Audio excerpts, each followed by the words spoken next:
Assalamualaikum warahmatullahi wabarakatuh. Kali ini kita akan membahas mengenai inovasi pembelajaran pada materi bangun ruang sisi lengkung dengan metode pembelajaran discovery learning.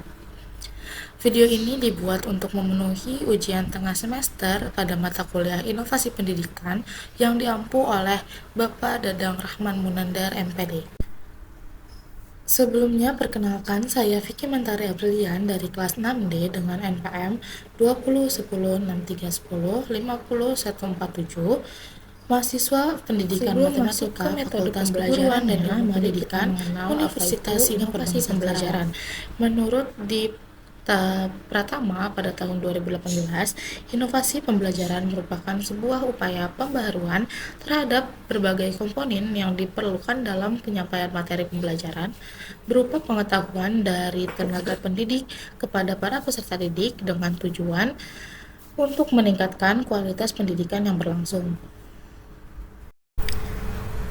Selanjutnya, kita akan masuk ke pembelajaran discovery learning. Model discovery learning dapat diartikan sebagai model pembelajaran yang melibatkan peserta didik secara aktif untuk menemukan sendiri informasi baik berupa konsep atau prinsip yang belum diketahui. Pengertian discovery learning sendiri menurut Jerome Bruner, metode pembelajaran yang mendorong peserta didik untuk mengajukan pertanyaan dan menarik kesimpulan dari prinsip-prinsip umum praktis, contohnya pengalaman. Menurut Permendikbud Nomor 22 Tahun 2016 tentang standar proses penggunaan 3 model pembelajaran yang diharapkan dapat membentuk perilaku saintifik, sosial, serta mengembangkan rasa ingin tahu, salah satunya adalah dengan menggunakan model pembelajaran discovery learning. Langkah kerja dari discovery learning sendiri yaitu yang pertama ada pemberian rangsangan, yang kedua identifikasi masalah, pengumpulan data, pengolahan data, pembuktian, serta penarikan kesimpulan atau generalisasi. Pada tahap pemberian rangsangan atau stimulus, peserta didik dihadapkan pada sesuatu yang menimbulkan kebingungannya, kemudian dilanjutkan untuk memberi generalisasi agar timbul keinginan untuk menyelidikinya sendiri.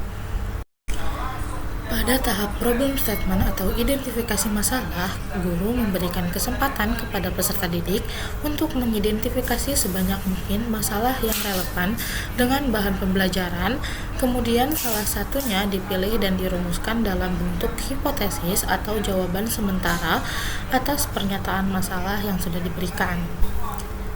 Selanjutnya, pada tahap data collection atau pengumpulan data, guru memberikan kesempatan kepada peserta didik untuk mengumpulkan informasi sebanyak-banyaknya yang relevan untuk membuktikan benar atau tidaknya hipotesis yang sudah diberikan.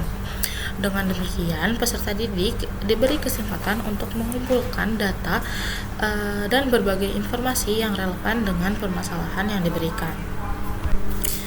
Tahap selanjutnya yaitu data processing atau pengolahan data, di mana data yang telah diperoleh di tahap sebelumnya akan diacak, diolah, diklasifikasikan, ditabulasi, bahkan bila perlu akan dihitung menggunakan cara tertentu serta akan ditafsirkan pada tingkat kepercayaan tertentu.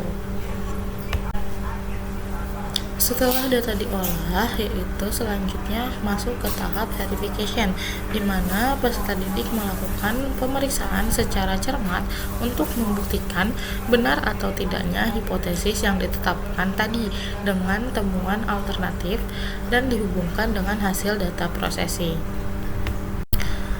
Tahap selanjutnya adalah penarikan kesimpulan atau generalisasi.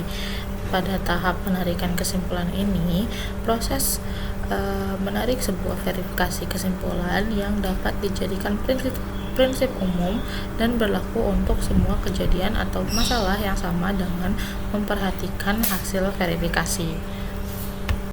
Selanjutnya, model pembelajaran discovery learning ini tentunya memiliki kelebihan dan kekurangan sendiri. Di sini ada kelebihan dari metode pembelajaran discovery learning, yaitu pengetahuan yang diperoleh melalui model ini sangat pribadi dan ampuh karena menguatkan pengertian, ingatan dan juga transfer materi yang telah disampaikan. Selanjutnya ada menimbulkan rasa senang pada peserta didik karena tumbuhnya rasa menyelidiki dan berhasil. Kemudian model ini memungkinkan peserta didik berkembang dengan cepat dan sesuai dengan kecepatannya sendiri, dan masih banyak lagi kelebihan dari model pembelajaran discovery learning ini. Selanjutnya ada kekurangan dari model pembelajaran discovery learning sendiri, yaitu model ini menimbulkan asumsi bahwa harus adanya kesiapan pikiran untuk belajar.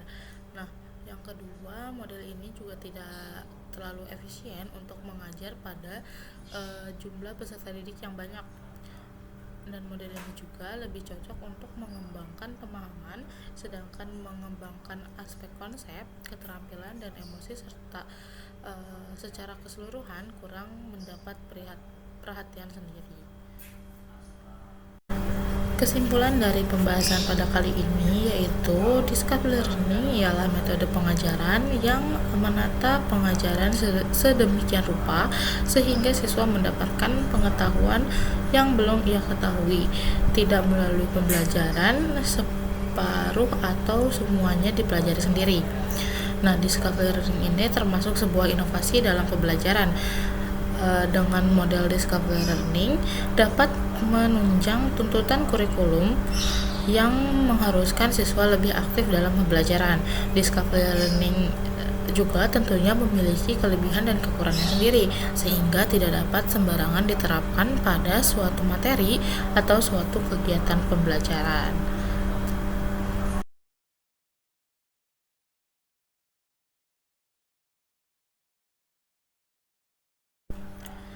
Sekian pembahasan kita pada kali ini. Terima kasih. Wassalamualaikum warahmatullahi wabarakatuh.